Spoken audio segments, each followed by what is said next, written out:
Hello everyone, I am Neha Singh. Welcome back to my YouTube channel spoken English with Neha.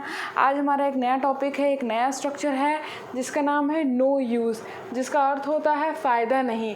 जैसे कि अगर हमारे वाक्य कुछ इस तरीके से आते हैं कि अंग्रेजी पढ़ने से कोई फ़ायदा नहीं है, उससे बात करने से कोई फ़ायदा नहीं है, अभी शादी करने से कोई फ़ायदा नहीं है, मुझे बेवकूफ़ बनाने से तुम्हें कोई फ़ायदा नहीं होगा।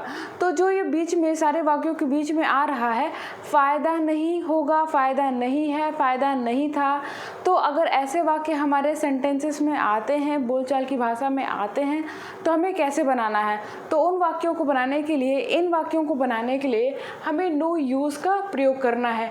हेल्पिंग वर्ब हमें इस्तेमाल करना होगा इज एम आर प्रेजेंट के लिए, वॉज वर पास्ट के लिए, एंड विल बी फ्यूचर के लिए। ठीक है, ये छोटा सा स्ट्रक्चर है। देखते हैं क्या है स्ट्रक्चर। सबसे पहले हमें सब्जेक्ट पुट करना है एज यूजुअल। सबसे पहले subject, thereafter helping verb, thereafter no use. ठीक है, नो यूज़, हेल्पिंग वर्ब के बाद हमारा नो यूज़ आएगा। एंड ये बात ध्यान देने वाली है कि हमें वर्ब की फोर्थ फॉर्म का प्रयोग करना है, वर्ब की फोर्थ फॉर्म का प्रयोग करना है। ठीक है, देयर आफ्टर ऑब्जेक्ट। सेंटेंसेस देखते हैं।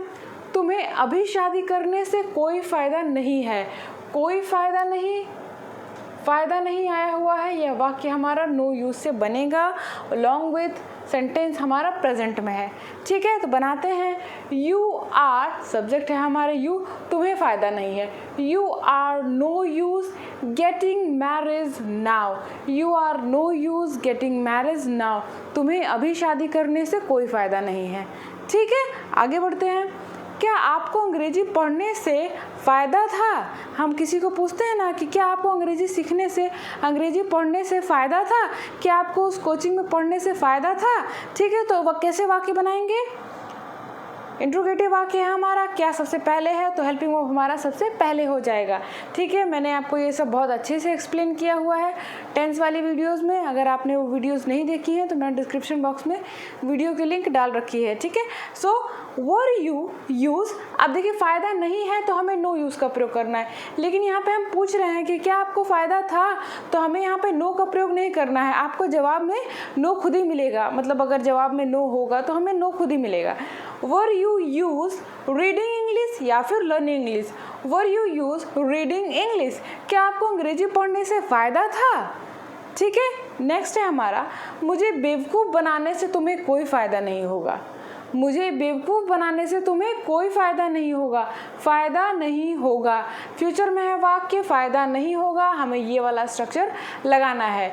You will be no use bluffing me.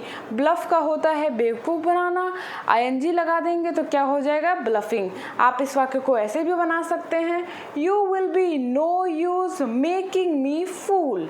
Making me fool, ठीक है, बेवकूफ़ बनाने का मेक फूल भी होता है। नेक्स्ट है हमारा, शर्मीली नज़रों से देखने से कोई फ़ायदा नहीं है।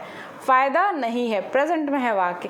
जब हमारे वाक्य में सब्जेक्ट नहीं होता है, तो मैंने आपको इट का कॉन्सेप्ट पढ़ाया है ना, डमी इट, आपको याद आ रहा होगा, तो हमें यहाँ पे इट का प्रयोग करना है। It is no use giving shy look. शर्मीली नज़रों का होता है शाई लुक। शर्मीली नज़रों से देखने की बात हो रही है, so it is no use giving shy look. Next and last, करेला खाने से मुझे कोई फ़ायदा नहीं था। करेला खाने से मुझे कोई फ़ायदा नहीं था। I was no use eating bitter gourd. तो ये हमारा था छोटा सा टॉपिक, लेकिन आपके लिए इम्पॉर्टेंट था, क्योंकि ऐसे वाक्य आप अपने डेली लाइफ में ज़रूर बोलते होंगे और आपके दिमाग में ये सवाल आता भी होगा कि यार इसको कैसे बनाएंगे। तो आपका ये डाउट ख़त्म हो गया होगा। आप इस पर कुछ सेंटेंसेस बनाने की कोशिश ज़रूर करिएगा। ठीक है, तो आज हम लोग कुछ नए इडियम्स को देखते हैं। आज मैं फिर से कुछ नए इडियम्स आपके लिए लेकर के आई हूँ। देखते हैं कैसे इडियम से साथ में लर्न करते हैं। ठीक है, याद करिए मेरे साथ साथ, मेरी बात बोलने की कोशिश ज़रूर करिएगा। सबसे पहले है हमारा cold blood. Cold blood, cold blood का मतलब होता है निर्दयता पूर्वक। निर्दयता पूर्वक, जो क्रूएल नहीं होता है उसी तरीके से निर्दयता पूर्वक। जैसे कि उस राजा ने उस लड़के को निर्दयता पूर्वक मार डाला। King killed that boy with cold blood. ठीक है, नेक्स्ट है हमारा ब्लॉक हेड।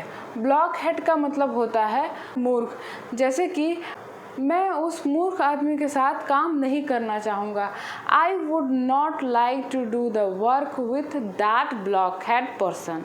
ठीक है, नेक्स्ट है हमारा in black and white. In black and white का मतलब होता है लिखित रूप से, जैसे कि मुझे यह एप्लीकेशन लिखित रूप से चाहिए। I want this application in black and white. ठीक है, नेक्स्ट है हमारा down and out. Down and out का अर्थ होता है निर्धन। निर्धन, जैसे कि राजन अब निर्धन हो गया है। So Rajan became down and out now. ठीक है, नेक्स्ट है हमारा to die by inches. To die by inches का अर्थ होता तड़प तड़प कर मर जाना। मेरे सामने वह गरीब व्यक्ति तड़प तड़प कर मर गया। In front of me that poor person died by inches। ठीक है, तो ये था हमारे कुछ इडियम्स, आपको लर्न हो गए होंगे। आप इसको लर्न जरूर करिए और इन इडियम्स की हेल्प से सेंटेंसेस बनाने की ज़रूर कोशिश कीजिएगा। इससे क्या होगा कि आपको ये इडियम्स भी याद हो जाएंगे और अगर आप कुछ वाक्य बनाना चाहते हैं तो इन इडियम्स की हेल्प से वाक्य बनाते हैं तो आपका दोनों काम हो जाएगा, इडियम्स भी याद हो जाएंगे और आपके वाक्य भी बन जाएंगे। तब तक अगर आपको ये वीडियो हेल्पफुल लगी हो तो वीडियो को लाइक कीजिएगा। चैनल पे पहली बार हो तो चैनल को सब्सक्राइब करना बिल्कुल मत भूलिएगा। मिलते हैं नेक्स्ट वीडियो में, तब तक keep practising. Thanks for watching.